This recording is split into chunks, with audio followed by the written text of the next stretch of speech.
covering this for us is Andrew Hilliar. He's with me now from Jerusalem. Andrew, so the ship today on its way to Gaza, but do we know, logistically speaking, what will happen when it reaches the waters just off the enclave? Yeah, well, Nadia, lots of unanswered questions indeed. Let's just recap. So earlier this morning, we had confirmation that the open arms vessel had left its port in Cyprus, headed for Gaza. It could take about 2 to 3 days to get there. It's carrying around about 200 tons of humanitarian aid. It was supposed to set sail over the weekend. We don't know why there were delays. They could be logistical delays. According to the Cypriot Foreign Ministry, they told us that security checks are carried out by Cypriot customs officials on the cargo in the presence of Israeli officials who play an observer role. But we're not aware of any problems at that end. And then to go back to your question, of course, big questions about how and where this ship is going to unload its humanitarian aid once it actually reaches Gaza. As far as we're aware, there are no piers, working piers that are big enough to handle this ship.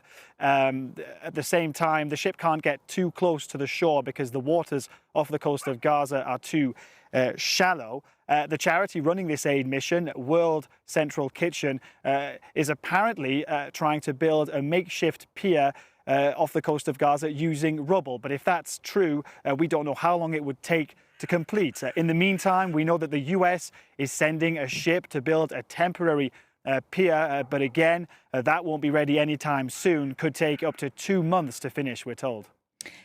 Meanwhile, Andrew, it's worth not forgetting, while of course our focus remains on Gaza, the northern front with Israel and Lebanon that is still active. There were 2 Israeli strikes deep into Lebanon just today.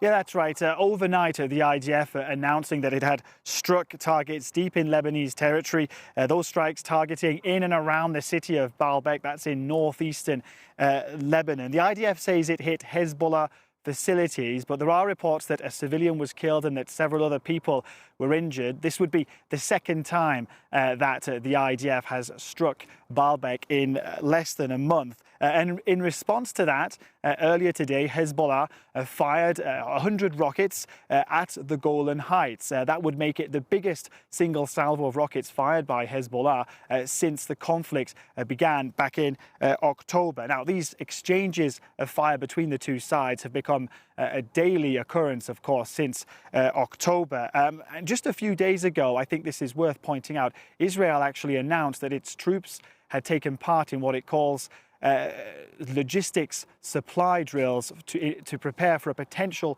ground invasion of Lebanon. Now, that does not mean that Israel is going to invade Lebanon. What it certainly does mean, however, is that it isn't ruling out the possibility, and it certainly wants Hezbollah to know that.